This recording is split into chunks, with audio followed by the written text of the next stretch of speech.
अगर आपको लक्ष्मी जी की साधना करनी है सोलो में तो फिर आप अघोर लक्ष्मी की कर सकते हो, हाँ क्योंकि जितने भी अघोरी होते हैं, अवघड़ होते हैं, फिर कपालिक होते हैं, वो लोग वो अघोर लक्ष्मी की साधना करते हैं। अघोर लक्ष्मी की आप जब साधना करते हो तो आपको इतना इंस्टेंट फास्ट रिजल्ट मिलता है ना, मैं आपको बता नहीं सकता करने के लिए। मेरे लाइफ में, मेरे ज़िंदगी में ऐसे भी मैंने लोग देखे, स्त्री भी है और पुरुष भी है, जिन्होंने गुरु दीक्षा नहीं ली है फिर भी उनके पास प्रत्यक्ष ही शक्ति है, दैव शक्ति भी है और दैत्य शक्ति भी है। जो आदिनाथ शिव शंभू है उन्होंने उनको ये किया है, हायर किया है, क्योंकि जो शिव जी के ऊपर जो अभिषेक होता है उसको शिव निर्मल्य बोलते हैं। हाँ जी जी। तो वहाँ पे भगवान चंडिकेश्वर होते हैं, उनसे अनुमति लेनी पड़ती है। जी। ये तो आपको पाप लगता है।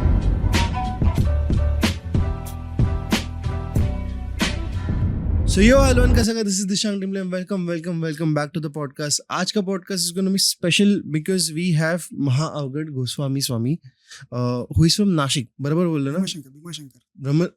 भीमाशंकर. Okay.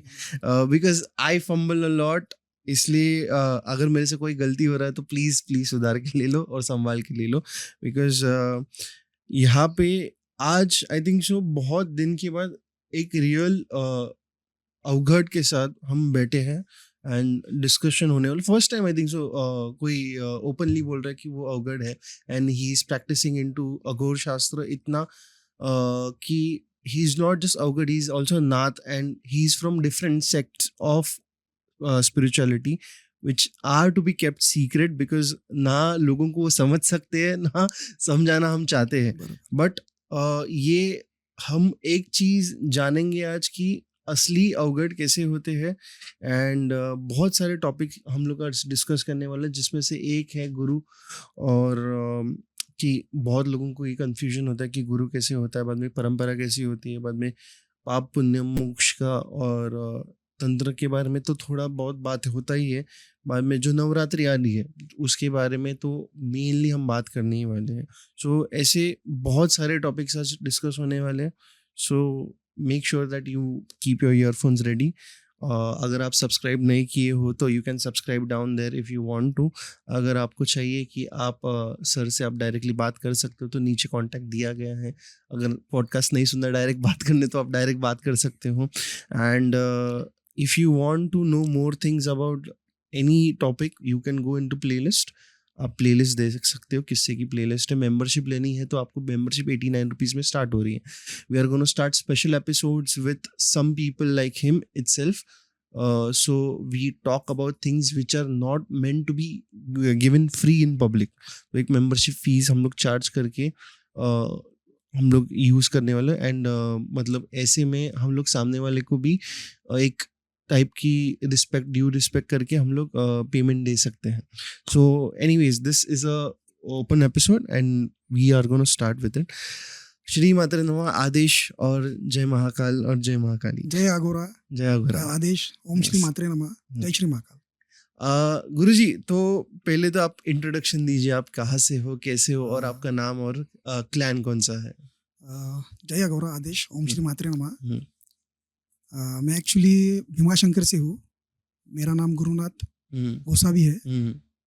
मेरे गुरु भी भीमाशंकर से है। मैं सबसे पहले नाथ पंथ में था। नाथ पंथ में मैंने मेरे गुरु से सब सात्विक साधनाएं सीखी, क्योंकि नाथ परंपरा में मोस्टली जितनी भी साधनाएं होती है सब सात्विक साधना होती है। नाथ पंथ और अघोर पंथ में बहुत डिफरेंस होता है। ऐसा मैंने मैं पहले मेरे गुरुजी से सब सात्विक साधना सीखी है नाथ पंथ की, फिर उसके बाद मैं अघोर पंथ में आया। अच्छा। अघोर पंथ में भी मैंने कुछ साधनाएं सीखी मेरे गुरुजी से, फिर मैं अवघड़ बन गया। क्योंकि जो अवघड़ होता है वो सब मैनेज कर सकता है, इसलिए उसको अवघड़ बोलते हैं। इसलिए भगवान शिव शंभू है, वो नाथ पंथ भी है, अघोर भी है और अवघड़ भी है। बराबर, ऐसा है।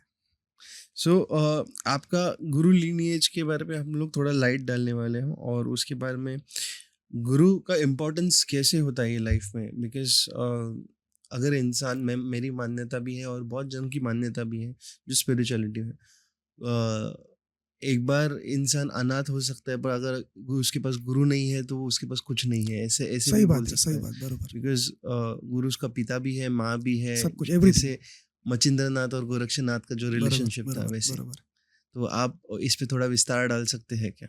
एक्चुअली आपको अगर गुरु प्राप्त करना है तो हाँ। सबसे पहले आपके गुरु जो होते हैं वो माता पिता होते हैं, हम्म, बराबर।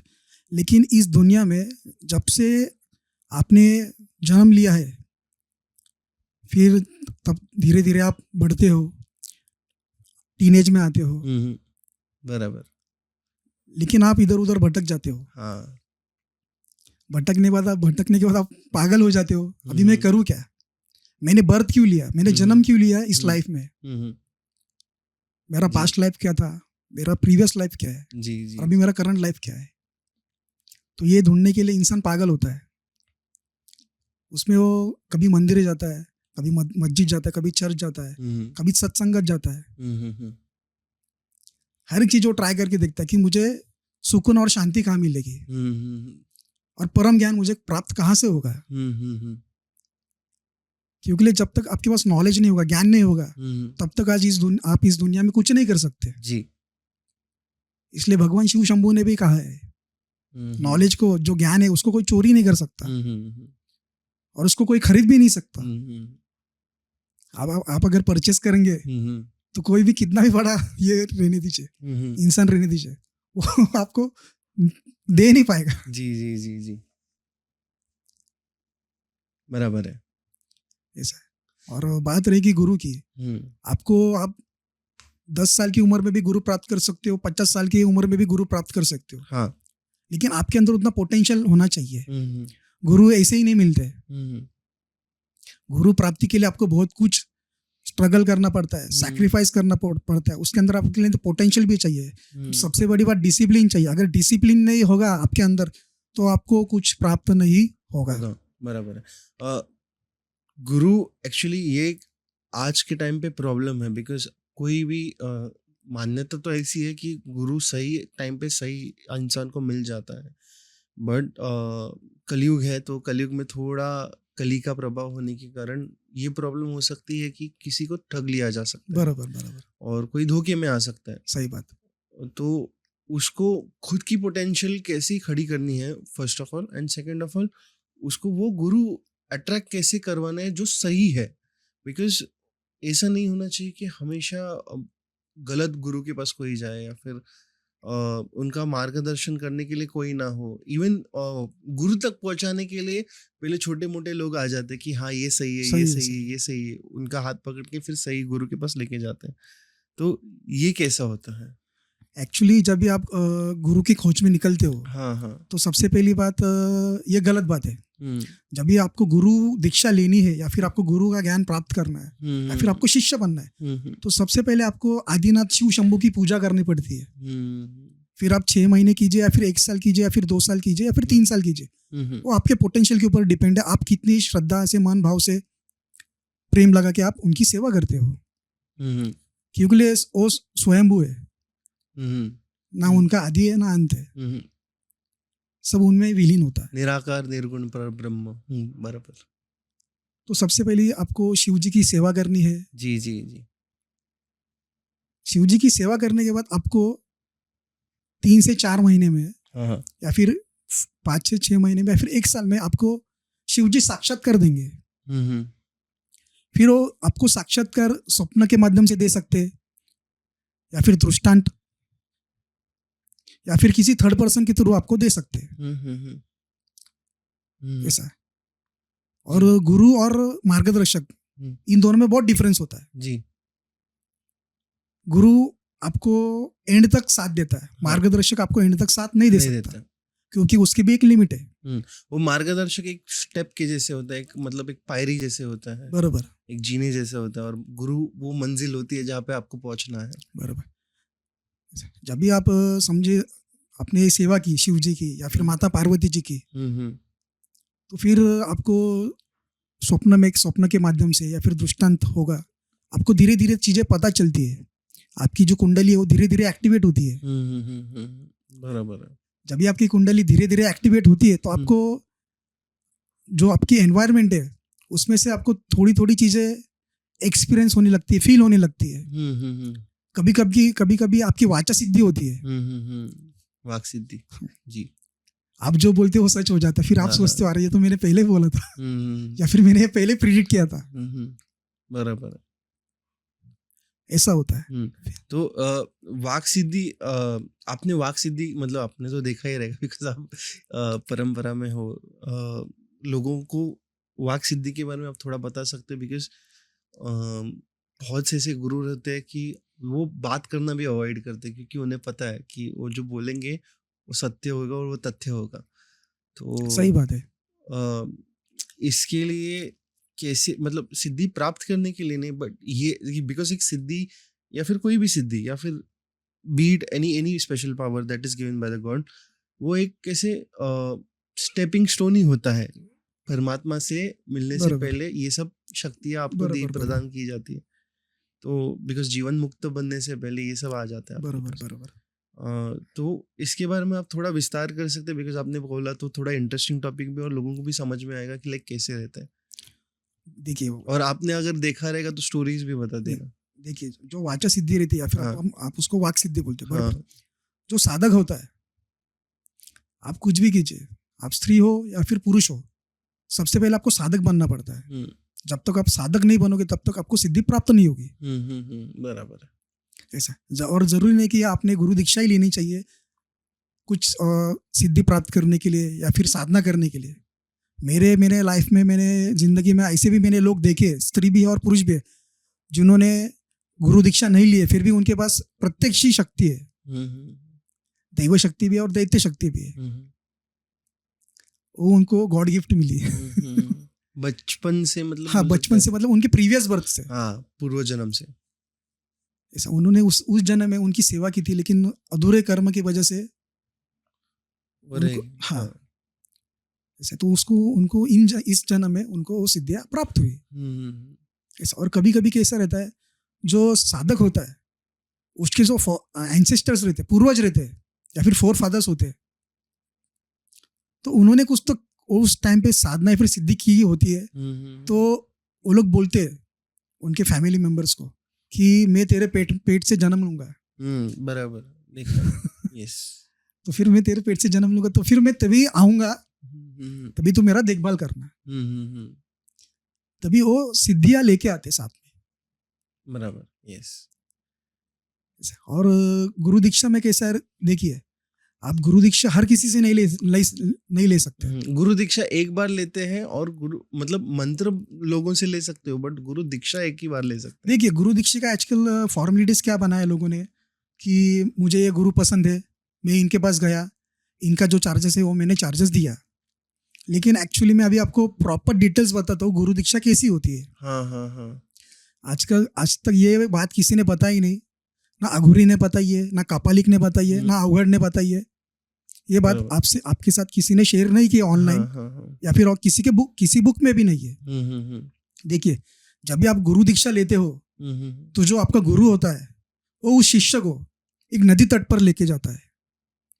नदी तट के ऊपर लेके जाने के बाद उसका क्रियाक्रम करता है, उसका उतारा करता है। उसका जो शरीर बंधन है, उसका शरीर बंधन तोड़ता है वो सबसे पहले। शरीर बंधन तोड़ने के बाद उसके आत्मे के ऊपर जो कार्मिक लोड होता है प्रीवियस लाइफ का या फिर पास्ट लाइफ का, गुरु अपनी शक्ति से या फिर अपने इष्ट से सब कुछ पूछ के बातचीत करके उसको भी ब्रेक करता है। अच्छा। आपका शरीर बंधन टूट जाता है, आपका आत्मा बंधन टूट जाता है। फिर थर्ड पॉइंट में गुरु आपको उस नदी तट के ऊपर जाके आपको स्नान करवाता है। ओके। स्नान करवाने के बाद, स्नान में भी लिक्विड्स रहते, 10 द्रव्य रहते, दूध हो गया, दही हो गया, जैसे पंचामृत हो गया। जैसे आप शिवलिंग के ऊपर अभिषेक करते हो, वैसे गुरु उस शिष्य के ऊपर अभिषेक करता है पंचामृत से। अच्छा। पंचामृत हो गया, फिर उसके बाद तेल हो गया, बाद में पत्ते हो गए, बेल पत्ते हो गए, वड़ का जो पेड़ होता है उसके पत्ते हो गए, पीपल के पत्ते हो गए, उसके बाद उम्बर, उसके पत्ते हो गए, अशोका जो पेड़ है उसके पत्ते हो गए, पत्ते हो गए। शमी पत्र हो गए। ओके। ऐसे 10 ट्राइब्स के लिक्विड, 10 प्रकार के लिक्विड, 10 प्रकार के पत्ते और नवधान्य। जो नवधान्य होता है वो नवधान्य उस जो गुरु रहता है वो गुरु उस शिष्य के ऊपर से उतार के वो नवधान्य नदी के ऊपर अर्पण कर देता है जी क्योंकि नदी भी अपनी माता है जी आप कितना भी गंदगी कीजिए नदी में लेकिन आपको नदी का ही पानी पीना है। जी। थर्ड पॉइंट में आपका वो हो गया बरोबर। फोर्थ पॉइंट में जो गुरु होते हैं अपने वो अलग अलग टाइप के वेरियस टाइप के उतारे करते हैं। ये बात सीक्रेट है हम किसी को बताते नहीं है। नहीं मैं भी फर्स्ट टाइम सुन रहा हूँ बिकॉज आज तक मैंने ऐसी गुरु दीक्षा मैंने सुना नहीं था बिल्कुल भी नहीं बिकॉज कान में मंत्र बोलते हैं और हाँ वो बात मैं आपको आगे बताता हूँ। हाँ हाँ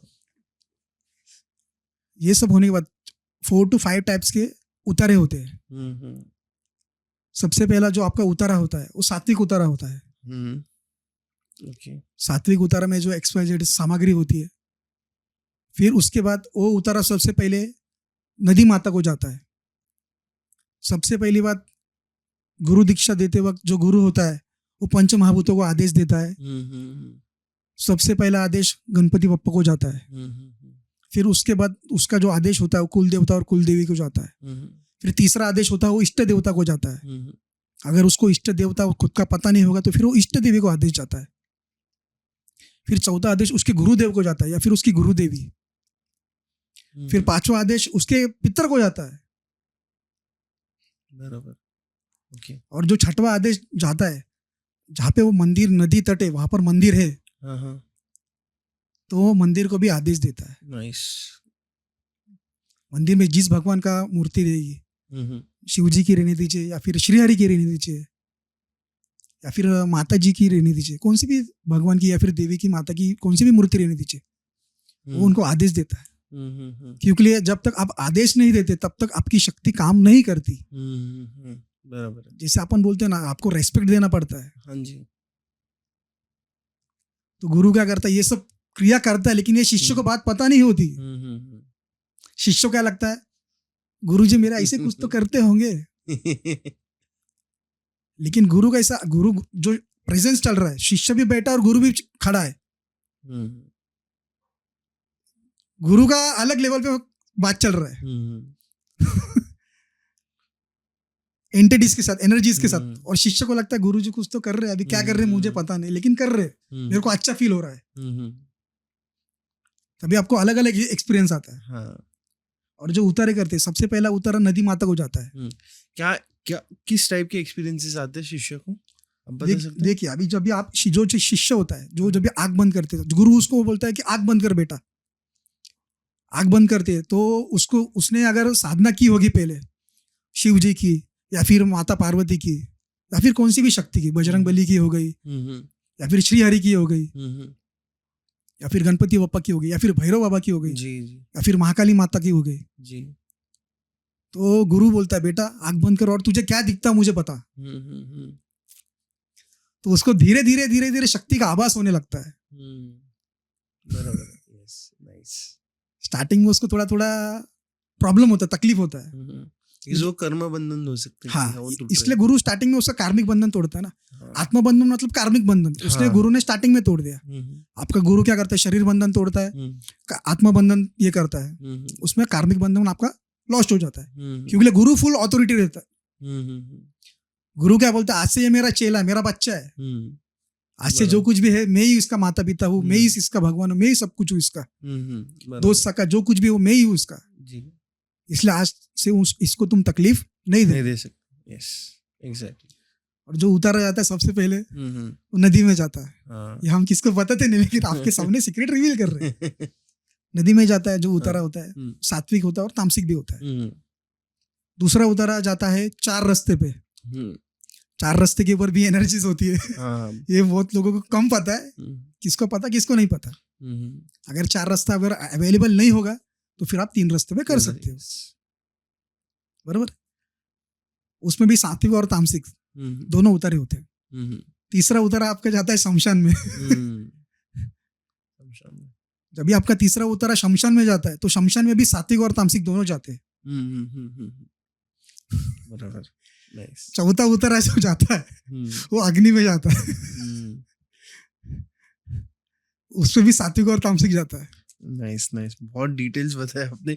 ये बहुत ही मतलब I have never experience this kind of details before. अलग है बहुत ब्रो। और जो पांचवा उतारा जाता है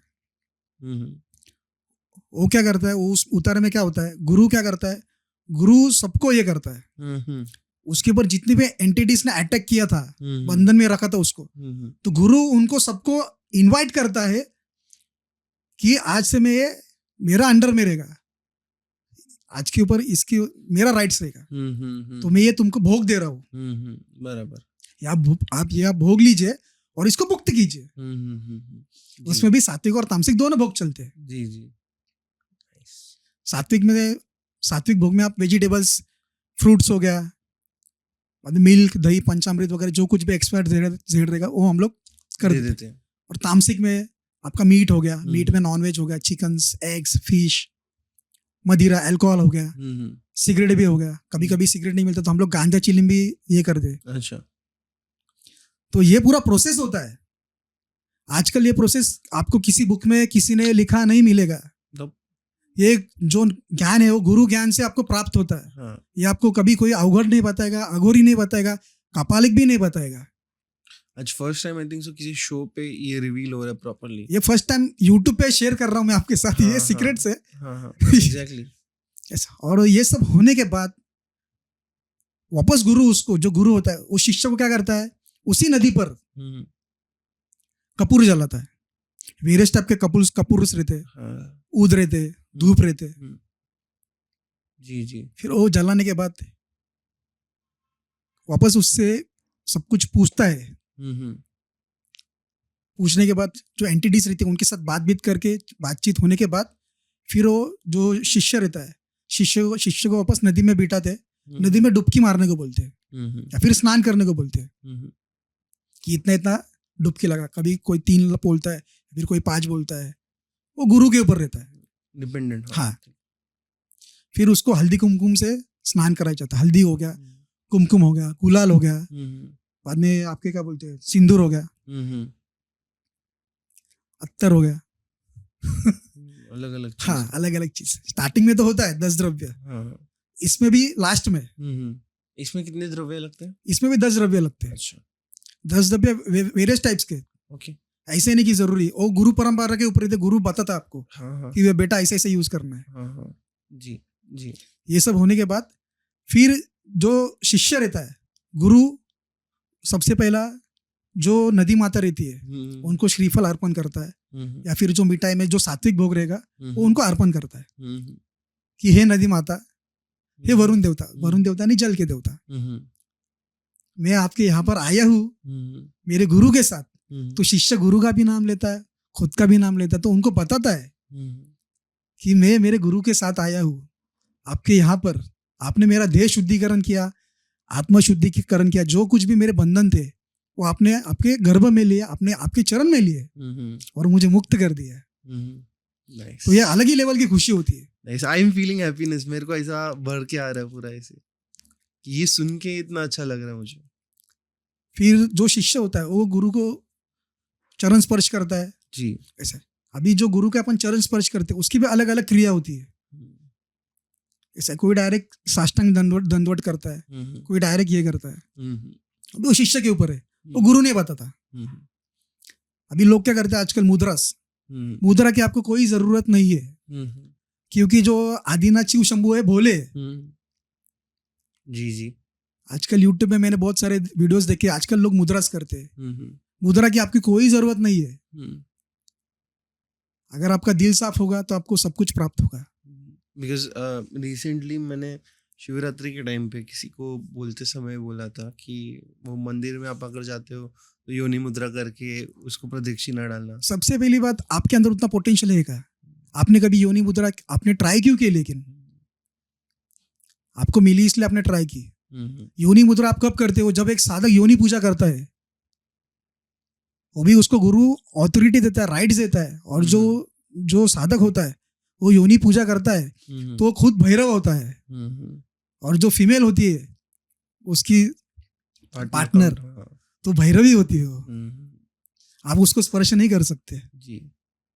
आपको सबसे पहले उसको माता समान देखना पड़ता है कि आपके अंदर उतना पोटेंशियल है क्या कि आप कौन सी भी स्त्री को माता समान देख सकते हो। इसलिए जब भी गुरु वचन लेता है तो सबसे पहला यही वचन लेता है कि आज से तू, अगर शादी हुई रहेगी उस शिष्य की, तो गुरु बोलता है आज से सिर्फ तू तेरे बीवी को छू सकता है, अन्य स्त्री तेरे लिए माँ और बहन है और बेटी की समान है। अगर तूने पर स्त्री को गलत नजर से देखा तो तेरी सारी विधियां शक्तियां खंडित कर दूंगा। यही सच्चा गुरु होता है। और ये सब प्रोसेस होने के बाद शिष्य गुरु जी का आशीर्वाद लेता है और फिर उसके बाद शिव जी के मंदिर में जाते हैं।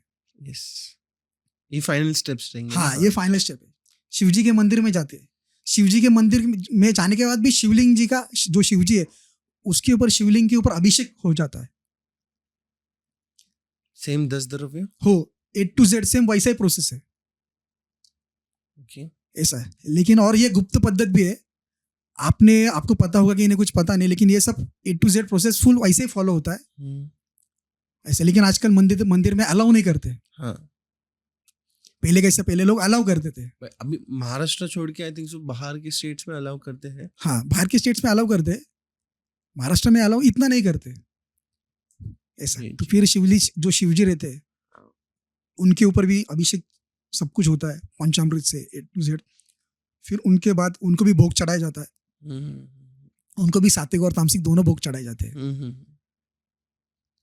फिर उसके बाद गुरु उस शिष्य को ज्ञान मंत्र देता है। ज्ञान मंत्र यानी गुरु मंत्र। सबसे पहले आपको गुरु हमेशा गुरु मंत्र ही देगा, कान मंत्र देगा नहीं। गुरु मंत्र हमेशा राइट कान में देते हैं, हमेशा याद रखना। गुरु मंत्र हमेशा राइट कान में देते हैं, क्योंकि राइट कान जो आपका ईयर होता है वो बहुत पवित्र होता है। आपको गुरु मंत्र देंगे। फिर उसके बाद जो आपका लेफ्ट कान है, जो ईयर है आपका लेफ्ट कान, वहां पे आपको कान मंत्र देते हैं गुरु। और ये दो, अभी गुरु मंत्र तो पता है, कान मंत्र एग्जैक्टली क्या होता है? गुरु मंत्र जो होता है वो प्रॉपर रहता है। हाँ। उसको आपको साधना पड़ता है, आपको लाइफ टाइम तक साधना पड़ता है उसको। हाँ। उसकी एक माला तो साधनी पड़ती है? नहीं, उसको आपको स्टार्टिंग में कम से कम 11 माला जाप करना पड़ता है। ओके। लेकिन वो गुरु के ऊपर रहता है। वो जितना बोलेंगे उतना। हाँ, मंत्र छोटा रहेगा तो फिर आप 11 माला जाप कर सकते हो। थोड़ा बड़ा रहेगा तो फिर आप 9 माला जाप कर सकते हो। थोड़ा और बड़ा रहेगा तो 7 माला, और बड़ा रहेगा तो फिर 5 माला। कम से कम आपको 5 माला गुरु मंत्र का जाप करना ही होता है, क्योंकि 5 माला यानी पंचतत्व। और पंचतत्व जो है, जो अपने जो आदिनाथ शिव शंभू है, वो पंचानन है। सद्योजत है, वामदेव है, अघोर है, तत्पुरुष है और ईशान है। गुरु दीक्षा देने के बाद गुरु मंत्र राइट कान में मिलता है, लेफ्ट कान में कान मंत्र मिलता है। और जो आप अभिषेक करते हो शिवलिंग के ऊपर पंचामृत से जी, उसको गुरु प्याला बोलते हैं। ओके। वही उस जो पंचामृत रहा, वही प्याला, गुरु प्याला शिष्य को पिलाते हैं। आप कौन सा भी लिक्विड नहीं ले सकते। मैंने बहुत सारी YouTube वीडियोस पे देखा है, लोग भी मुझे बताते थे, अरे गुरुजी पापा जी दूध पिला रेसिपी नहीं।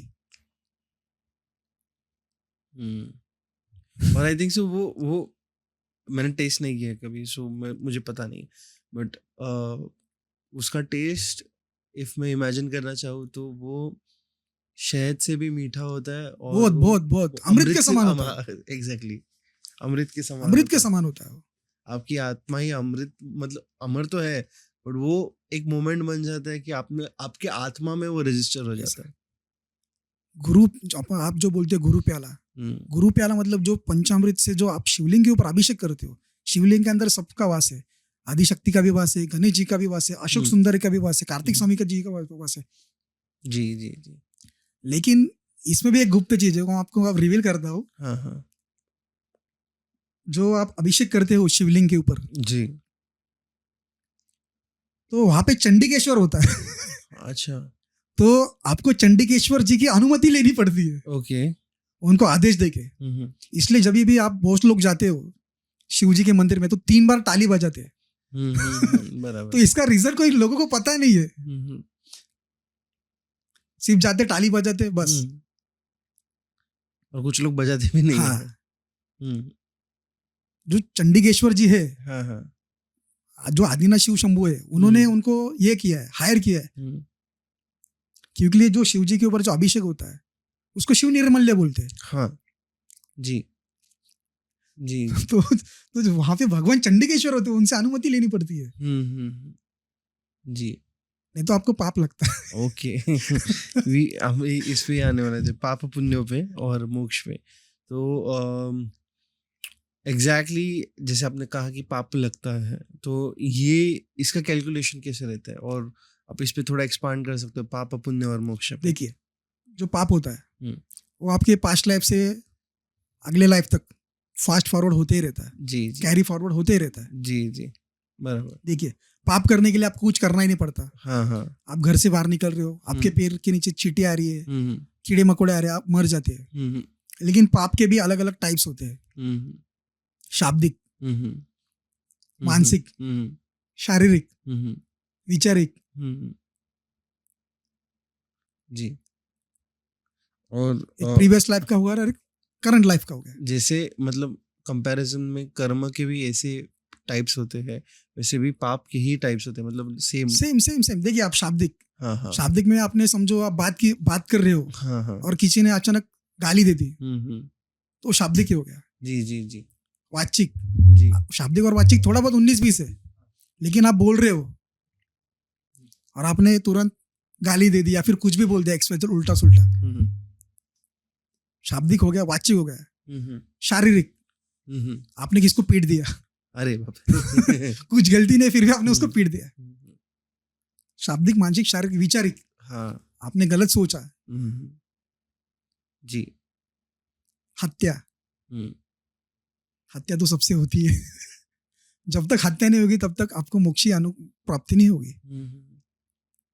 मतलब इस पे थोड़ा विस्तार कर सकते हो? हत्या नहीं होगी तब तक मोक्ष की प्राप्ति नहीं होगी। देखिए, एक्चुअली कैसा, अभी अपन बोलते हैं कि अरे आपने इसको क्यों मारा, जो जीव है आपने उसको क्यों मारा, लेकिन जब तक वो मरेगा नहीं तब तक उसका हाँ आगे ये कैसा होगा, बर्थ कैसा होगा वापस उसका। जी जी जी जी, मरना तो पड़ेगा ना, तभी हाँ। तो उसका जन्म होगा ना वापस। किसी ने मतलब ईर्ष्या वक्त या फिर जानबूझ के किसी को मारा है तो वो बहुत बड़ा पाप होता है, बराबर।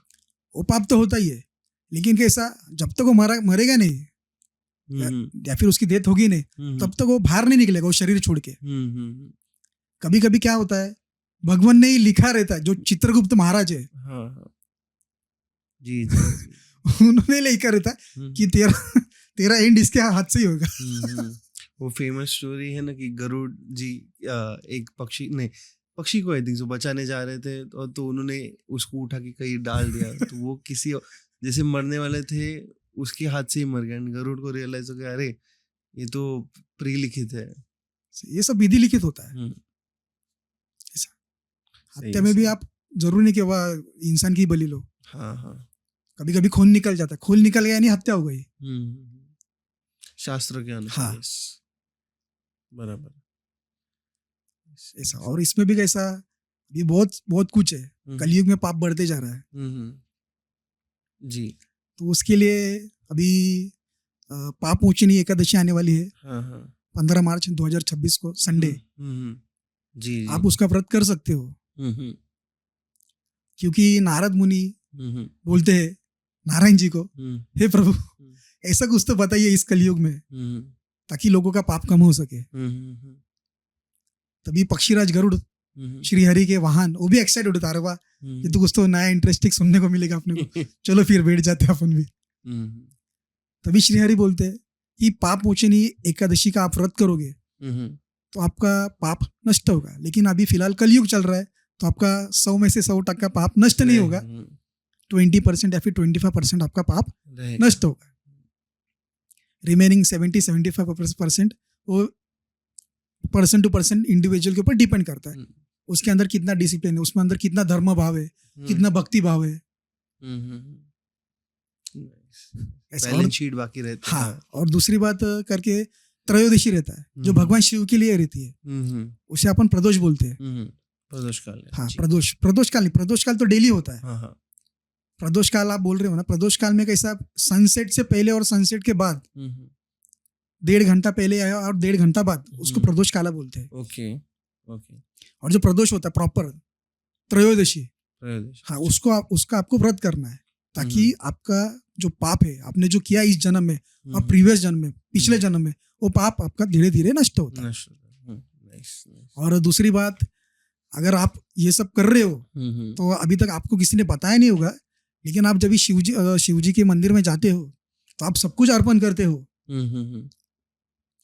पंचामृत अर्पित करते हो, चंदन अर्पित करते हो, बेलपत्र, फूल, फल सब कुछ अर्पित करते हो, लेकिन आप कभी उनको भस्म अर्पण नहीं करते। बराबर है। मेरे बहुत लोग 90% लोग उनको भस्म अर्पण नहीं करते। जब तक आप उनको भस्म अर्पण नहीं करोगे तो फिर आपके पाप कैसे नष्ट होंगे? तो एक पॉइंट पे आप बाकी की चीजें नहीं दोगे, भस्म दोगे तो भी बैलेंस आउट हाँ, हो जाता है। आप कुछ भी मत दो, सिर्फ एक बेलपत्र दो, और जो आप जल लेके जाओगे, जल के अंदर भस्म, किसी मंदिर में हवन होता रहेगा तो वहां पे जाइए, और जो गुरुजी रहेंगे, पंडित जी रहेंगे, उनसे बोलिए कि मुझे थोड़ा भस्म चाहिए। आप उनसे 1 किलो भी ले सकते हो, 2 किलो भी ले सकते हो जी। अभी वो आपके ऊपर, आपको पेमेंट करना है फिर नहीं करना। बराबर है। रोज आप 1 लोटा जल लीजिए, तांबे का या फिर पित्तल का, उसके अंदर आप वो भस्म डालिए, 1 चम्मच डालिए, फिर 2 चम्मच डालिए, शिव जी के मंदिर में जाइए, और वहां पे 12 ज्योतिर्लिंग स्तोत्र का पठन कीजिए। जी। जैसे शिव जी के 12 नाम है। हाँ, तो ओम सौराष्ट्र सोमनाथ, श्रीशैल मल्लिकार्जुन, उज्जैन महाकाल, ओमकार ममलेश्वरम, पेरले वेदनाथ, डाकिनी भीमाशंकरम, सेतु बंधु रामेश, नागेश दारुकाविन, वाराणसी तु विश्वेश, त्र्यंबक गौतमी तटे, हिमालय तु केदार, घुष्मेश्वर शिवालय, एतानी ज्योतिर्लिंगानी, सायंप्रात पटेनल, सप्त जन्म कृत पापन वीरेन नतिशति, इति श्री 12 ज्योतिर्लिंग स्तुति संपूर्ण। नाइस। ये पाठन करने से हाँ, आपके मोस्ट प्रोबेबली पाप भी कम हो जाते हैं। हाँ, और क्योंकि ये जो स्तोत्र है, कुछ गलती हुई तो श्रवा, तो ये जो पाप है उसमें सप्त जन्म के पाप नष्ट हो सकते हैं, उस स्तोत्र में ही लिखा है। ये आपको कोई पुजारी या फिर पंडित या फिर अघोरी अवगढ़ कोई बताएगा नहीं। आप इसके ऊपर ध्यान नहीं देते। लोग सिर्फ ओम नमः शिवाय, ओम नमः शिवाय बोलते हैं। ओम नमः शिवाय कॉमन हो गया है, इससे शिव जी आपके ऊपर प्रसन्न नहीं हो गए। आपको कुछ तो अलग डिफरेंट करना होगा। जी। और ओम नमः शिवाय बोल रहे हो, ठीक है, आप ओम नमः शिवाय बोलने की जगह पे जो शिव जी का जो रुद्र मंत्र है, ओम तत्पुरुषाय विद्महे महादेवाय धीमहि तन्नो रुद्र प्रचोदयात्, जो शिव जी का रुद्र गायत्री मंत्र है, आप इसका पठन कीजिए। आपको बेनिफिट और जो कुछ एक्सपीरियंस रहेगा ये फास्ट मिलेगा। जी जी। और मोस्ट प्रोबेबली अगर कोई साधना करने को बैठ रहा है या फिर सिर्फ नमः शिवाय का मंत्र जाप कर रहा है, तो मैं जैसे आपने कहा रिकमेंडेशन ये भी रहेगा कि आप ये गायत्री मंत्र साधना के पहले या फिर बाद में आप बोल सकते हो। बराबर बरोबर। यस। ओम नमः शिवाय, देखिए ओम नमः शिवाय नॉर्मल मंत्र है, हाँ। लेकिन कैसा, आपको कुछ तो अलग करना है। जब भी आप अलग करते हो तभी शिव जी आपके ऊपर प्रसन्न होते हैं। जैसे भगवान परशुराम जी ने किया, रावण जी ने किया, श्री हरि ने भी किया, तभी जाके उनको सुदर्शन चक्र में। रावण जी ने किया तभी उनको आत्मलिंग दे दिया, परशुराम जी ने किया तभी उनको फरसा दान में दे दिया, शंकराचार्य ने दिया तो वो लिंगन दिए थे उनको। जी। इसे लोग क्या करते, जो कॉमन है वो फॉलो मत कीजिए, आप कुछ तो अलग ट्राई कीजिए। शिव जी के मंत्र बहुत सारे, उसके बाद अगर आपको करना है शिव तांडव का पाठ कीजिए आप। अगर चमकम डमकम जिसको आता है, अगर प्रॉपरली वैदिक संस्कृत आता है तो वो भी आप कर सकते हैं रोज, वो भी आप कर सकते हैं। लेकिन जो शिव तांडव है वो साक्षात रावण जी ने उत्पन्न किया है। जी जी जी। तो उसके अंदर भी लिखा है एंडिंग में, स्तोत्र के एंडिंग में, कि जो भी इसका पाठ करेगा वो सदा सुखी रहेगा। नाइस। लेकिन शिव तांडव डिफिकल्ट है। मुझे खुद को शिव तांडव सीखने के लिए 13 महीने लगे। मुझे मेरे गुरुजी ने बताया कि शिव तांडव का पाठ करते जा।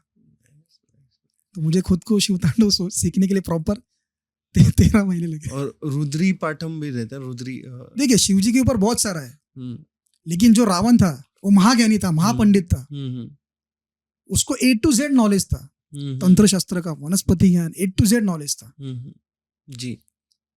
इसलिए लोग बोलते शिव तांडव ही करो। और आजकल कलयुग में शिव तांडव फेमस भी बहुत हो रहा है। अभी वो कौन, वो के पॉप आर्टिस्ट कोई तो था, उसका और उसने भी कोरिया में जाके शिव तांडव का, क्योंकि जो शिव तांडव के अंदर जो ऊर्जा है, जो एनर्जी है, वो आपको हिला देती है कोर तक। और दूसरी बात रही कि पुण्य की, पुण्य आपको कमाना पड़ता है जी, सच है, पुण्य कमाना पड़ता है, आपको डोनेशंस करने पड़ते हैं। डोनेशन जरूरी नहीं कि आपको पैसा ही डोनेट करना है, आप फूड डोनेट्स कर सकते हो, आपको जो कुछ लगे। लेकिन इसमें भी लोग छल कपट करते हैं। बराबर। कभी कभी लोग क्या करते हैं, मुझे तकलीफ नहीं होनी चाहिए, तो फिर वो लोग क्या करते हैं, चलो दुकान में से बूंदी का लड्डू ले लिया, या फिर घर में कुछ तो खीर वगैरह बनाई, घर पे जितने भी सदस्य रहेंगे उनके ऊपर से उतर के मंदिर में प्रसाद चढ़ाते हैं। अरे बाप रे, ऐसा करते हैं? ऐसा होता है। इसलिए मैं मोस्टली रिकमेंड नहीं करता किसी को कि मंदिर का प्रसाद खावे। अगर मंदिर का प्रसाद मंदिर में ही बन रहा हो तो आप उसका इंटेक कर सकते हो, ग्रहण कर सकते हो। कोई अगर बाहर से देने की कोशिश कर रहा है तो अवॉइड करो। हाँ, अवॉइड कीजिए, इसलिए उनके कर्म लग सकते हैं। हाँ, लेकिन कैसा उसको लगता है कि मेरे कर्म मेरे निकल जाएंगे, लेकिन उसको वापस डबल होके, डबल नहीं 10 गुना हो जाता है इंटरेस्ट के साथ। बट ऐसे ये थॉट आता कहाँ से लोगों को? एक्चुअली कैसा, देखिए अच्छे लोग हैं तो बुरे लोग भी है जी। कुछ लोग क्या सोचते हैं, अगर मैं किसी के पास जाने से अच्छा मैं खुद ही, मेरा जो तोड़ना टोटका है, मैं खुद ही ट्राई करके देखता हूँ। ऐसा मैंने फिर आंखों से देखा, इसलिए मैं बोल रहा हूँ कि लोग मंदिर में जो प्रसाद चढ़ाते जी, खुद के ऊपर से उतर देंगे या फिर फैमिली के मेंबर से उतर के मंदिर में चढ़ा देते। तो फिर अगर आपको लग रहा है तो ही आप प्रसाद इंटेक कीजिए, नहीं तो आप प्रसाद मत लीजिए। ऐसा। और उसमें भी कैसा है, कौन से जो बाबा जी भगत रहते हैं, वो लोग क्या करते हैं, वशीकरण करते हैं जी कि ये भक्त मेरे पास बार बार आवे और मेरे को थोड़ा खर्चा पानी निकलावे। नाइस। और फिर हम बात करने वाले थे मोक्ष के बारे में। मोक्ष से पहले जैसे आपने कहा कि शिव की साधना करते करते कभी कभी शिव के दर्शन भी हो जाते हैं, तो आप इसमें थोड़ा विस्तार कर सकते हैं? बिकॉज मैंने जितने भी लोगों का पॉडकास्ट देखा है या फिर जितने भी साधु संतों का पॉडकास्ट देखा है, बहुत कम ऐसे लोग हैं जो ओपनली एक्सेप्ट करते हैं हाँ कि भगवान मिलने आते हैं, और उनसे मिलना इतना हार्ड नहीं है। एक्चुअली कैसा है, एवरीथिंग इज इजी। आप कितना डिसिप्लिन फॉलो कर सकते हो, आपको बताओ, खुद को बताओ। नहीं यार मैं ये कर सकता हूँ। अगर आपको उनको प्रसन्न करना है तो आपको जप करना पड़ता है, तप करना पड़ता है, त्याग करना पड़ता है, व्रत करना पड़ता है, दान धर्म करना पड़ता है, तभी आपको दर्शन देंगे। और मैंने ऐसे भी लोग देखे जिनकी परिस्थिति नहीं है, उनके अंदर पोटेंशियल ही नहीं है, वो लोग दिन में 2-3 बार खाना खाते, उनको भी देखा है। और मैंने ऐसे भी लोग देखे जो 2-2, 3-3 दिन भूखे रहते फिर भी सेवा करते हैं जी। वो मंदिर में दान कुछ कर नहीं सकते, लेकिन वो लोग क्या करते, मंदिर में जाते। मैंने खुद ऐसे बहुत लोगों को बताया, मंदिर में जाइए, आप मंदिर की साफ सफाई कीजिए, मंदिर की साफ सफाई कीजिए, झाड़ू पोछा लगाइए, मंदिर की जो लादी रहेगी उसको पोछिए, जो पंडित जी रहेंगे आप उनको बोलिए कि मुझे सेवा करने का मौका दीजिए। मैं तो एक सिर्फ माध्यम हूँ बताने का। और इसमें भी आप ये फीलिंग मत रखिए कि आपको कुछ बेनिफिट होगा उससे। हाँ, स्वार्थ मत रखिए, निस्वार्थ से कीजिए आप, आपको तभी जाके कुछ ना कुछ तो प्राप्त होगा। Exactly, nice. ऐसा बिकॉज बहुत से ऐसे लोग रहते हैं कि मैंने ये किया तो मुझे ये मिलेगा, मैंने वो किया तो मुझे वो मिलेगा। नहीं, एक्चुअली देखिए अभी जो मिलना है फिर ना मिलना वो आपके जन्म का भाग है। हाँ। आपका कार्मिक पोटेंशियल कितना है, और जब आपको जो मिलना रहता है वो मिल जाता है। हाँ, बराबर। ऐसा इसमें बहुत कुछ चीज है, लेकिन कैसा वो आपके ऊपर है। अभी कोई कोई बहुत कुछ करता है लेकिन वो बताता नहीं है, और कोई रहते हैं, हाँ मैंने इतना किया, हाँ तो 10 लोगों को बोलता है अरे मैंने इतना किया। एक का 10 करके बताते वो भी रहते। और बात रही मोक्ष की, देखिए मोक्ष इजीली प्राप्त नहीं होता किसी को भी, क्योंकि ये मोक्ष का जो टास्क है बहुत डिफिकल्ट है। जन्मों का खेल है वो, जन्मों का खेल है, गुरु जी का खेल है, बराबर, जो भगवान जी है उनका खेल है। और सबसे बड़ी बात देखिए, मोक्ष प्राप्त करने के लिए सबसे पहले आपको कर्जा उतारना पड़ता है। लोगों को लगेगा पैसे का कर्जा। नहीं मैं बता रहा हूँ कर्जा यानी देखिए आपने जन्म लिया बराबर, आपके माता पिता है बराबर जी, तो पिताजी का कर्जा उतारना पड़ता है। पिताजी का कर्जा करने के लिए आपको संतान प्राप्ति करनी पड़ती है। अगर आप सन्यासी हो तो आप साधक हो या फिर तपस्वी हो, आप शादी नहीं करोगे तो फिर पिताजी का कर्ज कैसे आप चुका पाओगे? जी जी। दूसरी बात रही माता जी का, माता जी का कर्ज भी चुकाना पड़ता है क्योंकि उन्होंने आपको दूध पिलाया है जी। माता जी का कर्ज चुकाने के लिए आपको कन्यादान करना पड़ता है। अगर आपको बेटी ही नहीं है, सिर्फ बेटे ही है, तो आप कन्यादान कैसे करेंगे? जी। इसलिए ऐसे बहुत लोग हैं, वो लोग हमेशा बोलते हैं अगर बेटी की शादी होगी तो मुझे हक से बताना, मेरे से जितना होगा मैं आपको हेल्प कर दूंगा, लेकिन मेरा नाम नहीं आना चाहिए। मैंने ऐसे बहुत लोग देखे और है भी है इस दुनिया में। अच्छा ही है तो बुरा ही है और बुरा ही है तो अच्छा भी है। तीसरी बात, गुरु का भी आपको कर्जा उतारना पड़ता है। तो अब आप गुरु का कर्जा कैसे उतारोगे? गुरु का कर्जा आपको, आप शिष्य हो तो आपको ज्ञान बांटना पड़ता है लोगों में, आपको आगे फिर आपके शिष्य बनाने पड़ते हैं। ठीक है, गुरु से ऑथोरिटी लेके, राइट्स लेके, उस पाथ के ऊपर लीड करके, फॉलो करके, सब कुछ करके आपको लोगों को ज्ञान प्रोवाइड करना, नॉलेज प्रोवाइड करना पड़ता है, तभी गुरु का कर्जा उतर जाता है। चौथी बात, धर्म। यस। आप धर्म है तो अधर्म भी है बराबर। तो धर्म में आप कैसा, आप धर्म में भी आप दान पुण्य कर सकते हो। जी जी। लेकिन सबसे बड़ी बात, ऐसे बहुत कम लोग हैं जो मंदिर बनाते हैं। धर्म के लिए आपको एक तो मंदिर बनाना चाहिए, फिर चाहे वो छोटा हो या फिर बड़ा हो, आपके ऊपर मनी पावर या फिर आपका पोटेंशियल जितना भी होगा आप उतना बना सकते हो। क्योंकि जब आप मंदिर बनाते हो तो वहां पे 100 लोग आते हैं बराबर, तो उसका पुण्य आपको मिल जाता है। नाइस। और पांचवी जो बात है वो है धरती माता का। जिस धरती माता के ऊपर अपन चलते हैं, उठते हैं, बैठते हैं, खाते हैं, पीते हैं, सोते हैं, A to Z हर एक चीज करते हैं अपन। तो हर एक जो धरती माता है, जो अपनी भूमि माता है, तो एक तो पेड़ लगाना चाहिए। आजकल बिजी लाइफ में कोई पेड़ नहीं लगाता। मेरे से लगवाया गया है पेड़ बहुत टाइम, तो I feel grateful for that and thank you. जब भी आप पेड़ लगाते हो तो आपको एक अलग फीलिंग आता है। यस, बहुत अच्छा लगता है। और वो एक आई थिंक सो अभी के टाइम पे जरूरत भी है कि प्रदूषण जैसे जिस प्रकार से हो रहा है, बहुत हो रहा है, सब कुछ हो रहा है, ग्लोबल वार्मिंग हो रही है, पेड़ों की जरूरत है। ये 5 चीज आप नहीं कर सकते, कोई भी इंसान ये 5 चीज नहीं कर सकता, इसलिए उसको मोक्ष प्राप्ति नहीं होती ऐसा। और दूसरी बात, अगर उसने साधना की या फिर तपस्या से फिर भी उसको समझिए उसका मृत्यु हो गई, डेथ हो गया उसका, तो फिर जिस भगवान की उसने साधना की या फिर जिस देवी की साधना की, तो वो देवी स्वयं आती है उसके प्राण लेने। यमराज जी को अनुमति नहीं देती, वो उनका सेवक बना लेती है। कितने भाग्यशाली लोग रहेंगे जो वो लेवल तक पहुंचते हैं और भगवती खुद आती रहेगी कि चलो बट जाओ। ऐसा भगवती का जी टॉपिक आया, अपन नवरात्र जो टॉपिक है, चैत्र नवरात्र आता जो आ रहा है, चैत्र नवरात्रि आ रही है, देखिए बराबर। अभी बुक्स में भी है, अभी मैं जो आपको बताऊंगा सीक्रेट, तो किसी ने बताया नहीं होगा तो मुझे पता नहीं, लेकिन भगवती, भग यानी क्या?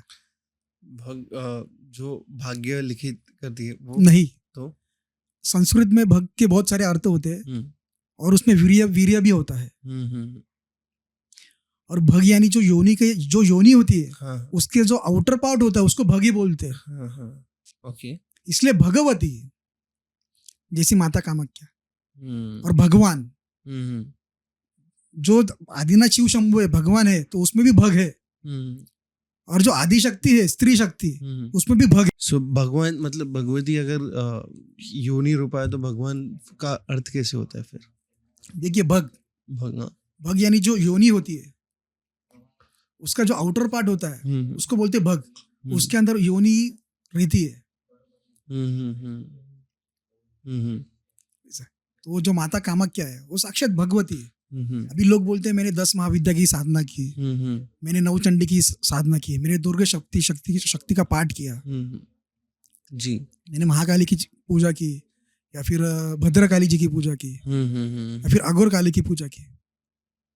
आप सिर्फ एक ही सवाल पूछिए और एक ही सवाल हमेशा बोलिए मैंने भगवती की साधना की. सिर्फ रूप अलग है, नाम अलग है. क्योंकि देखिए जो भगवती है वो योनि स्वरूप है और जो आदिनाथ है वो लिंग स्वरूप है. जब तक लिंग और योनि एक साथ नहीं आएंगे तब तक जन्म नहीं होगा, लाइफ क्रिएट नहीं होगी. जी. और जो इंसान होता है चाहे पुरुष हो या फिर स्त्री हो या फिर कौन सा भी जीव जंतु हो या फिर पशु पक्षी हो, वो हमेशा योनि से ही बाहर आता है. जी. ये बात आपको हमेशा एक्सेप्ट करनी है. लोग एक्सेप्ट नहीं करते, इसमें टैबू आता है. नहीं वो तो अलग बात है, वो थोड़ा गंदा है. इसमें गंदगी कुछ बात ही नहीं है.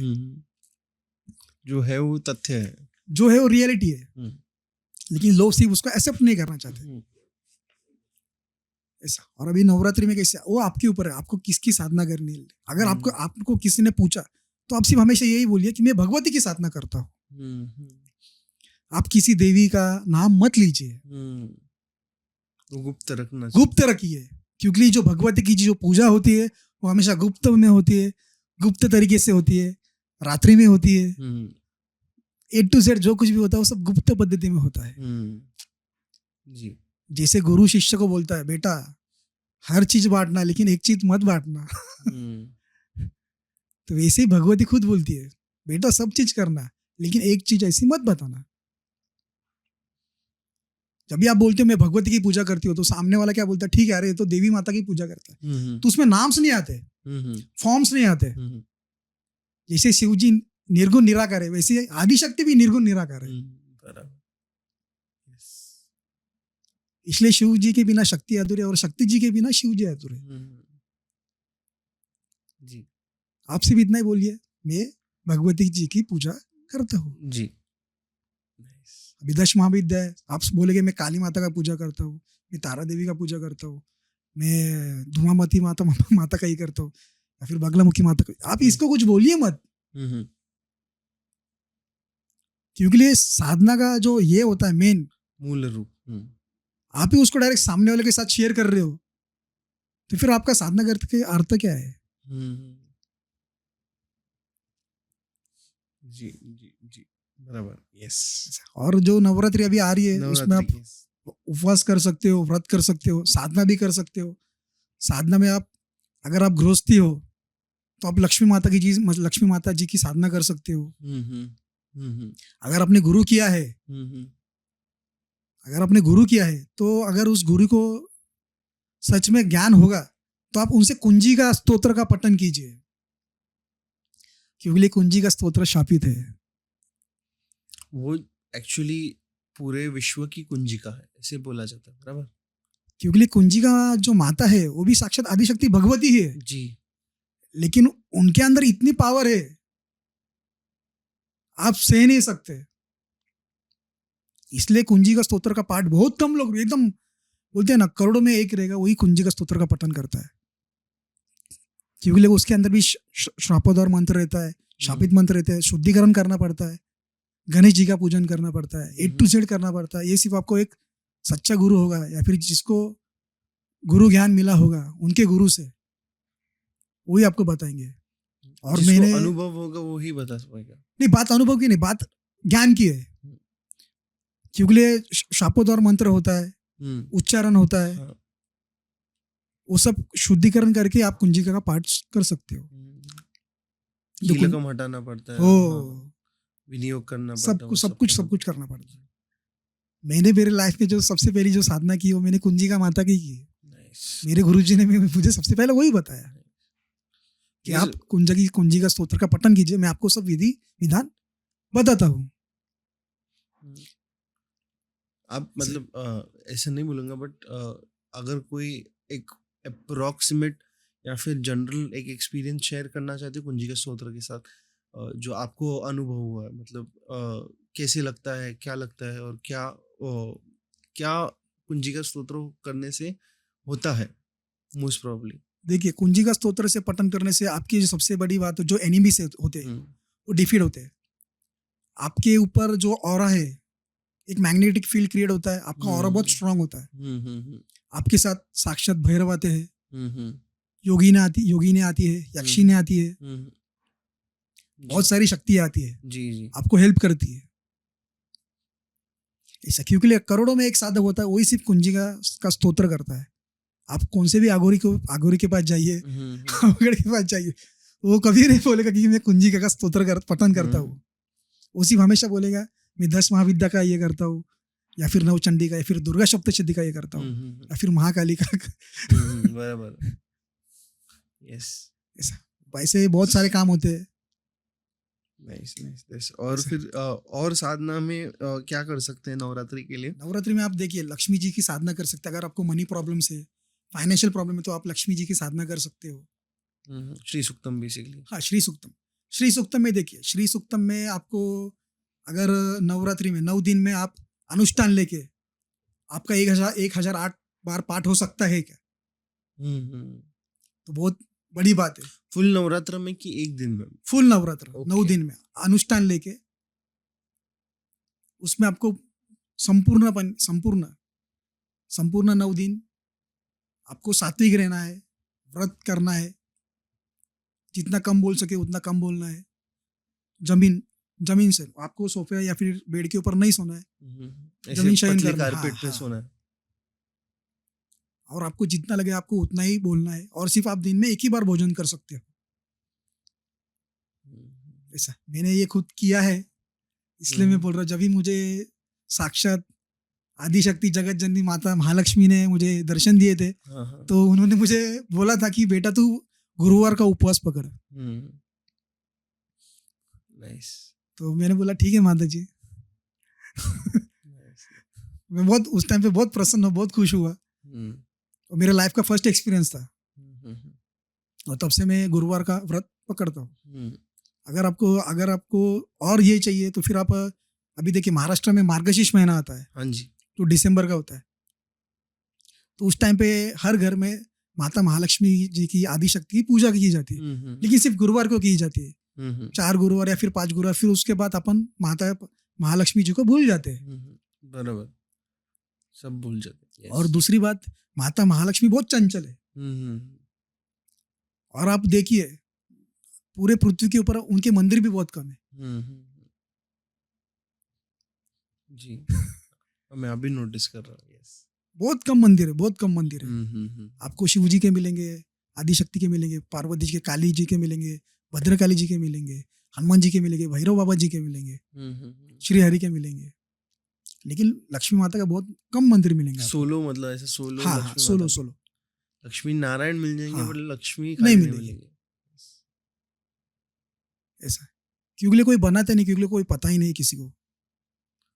अगर आपको लक्ष्मी जी की साधना करनी है सोलो में, तो फिर आप अघोर लक्ष्मी की कर सकते हो। हाँ, अघोर लक्ष्मी।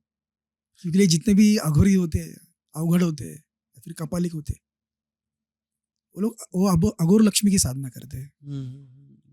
अघोर लक्ष्मी की आप जब साधना करते हो तो आपको इतना इंस्टेंट फास्ट रिजल्ट मिलता है ना, मैं आपको बता नहीं सकता।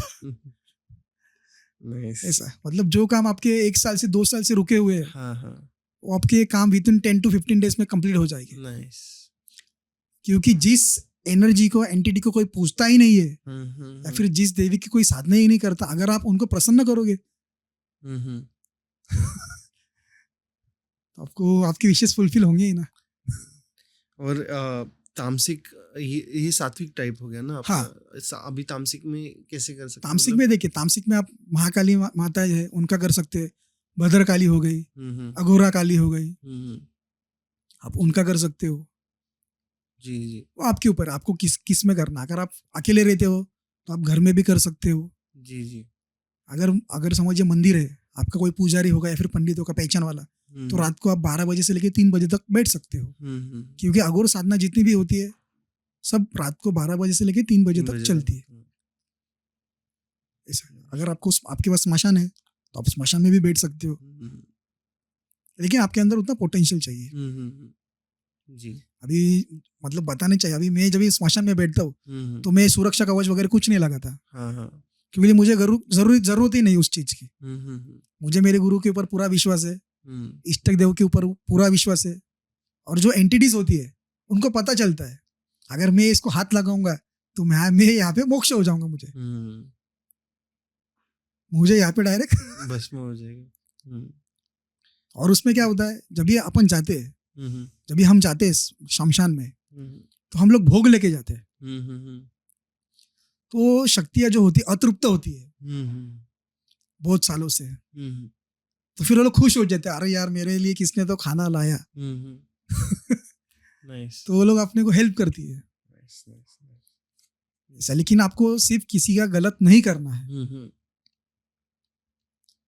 आपको कभी किसी का गलत नहीं करना है। लोग क्या करते हैं, चलो गए, इसका गलत करे उसका गलत करे, ऐसा मत कीजिए। इसमें मसान जोड़ा, ये छोड़ा, वो छोड़ा, वो नहीं करने का। एग्जैक्टली। क्योंकि कैसा रहता है, देखिए जो कर्म होता है, आप 10 की स्पीड से छोड़ रहे हो तो 100 की स्पीड से रिटर्न आता है आपके पास। ऐसा क्योंकि आप अभी का विचार कर रहे हो, सोच रहे हो प्रेजेंट सिचुएशन का, लेकिन फ्यूचर से जब आता है ना तो अच्छे हिल जाते हैं ऐसा। लेकिन ये तंत्र क्षेत्र है, अपन उसके ऊपर बाद में टॉपिक में बात करेंगे। लेकिन सात्विक साधना आप घर पे कर सकते हो, मंदिर में कर सकते हो। जो तामसिक साधना है आप घर पे भी कर सकते हो, तामसिक साधना आप मंदिर में नहीं कर सकते। आप तामसिक साधना आप घर पे कर सकते हो, फिर शमशान में कर सकते हो, या फिर नदी तट हो, नदी किनारा हो, वहां पर कोई आता जाता नहीं हो, वहां पे आप कर सकते हो। अघोर में भी सात्विक है, तामसिक में भी है। जो अघोर पद्धति है उसमें भी आप सात्विक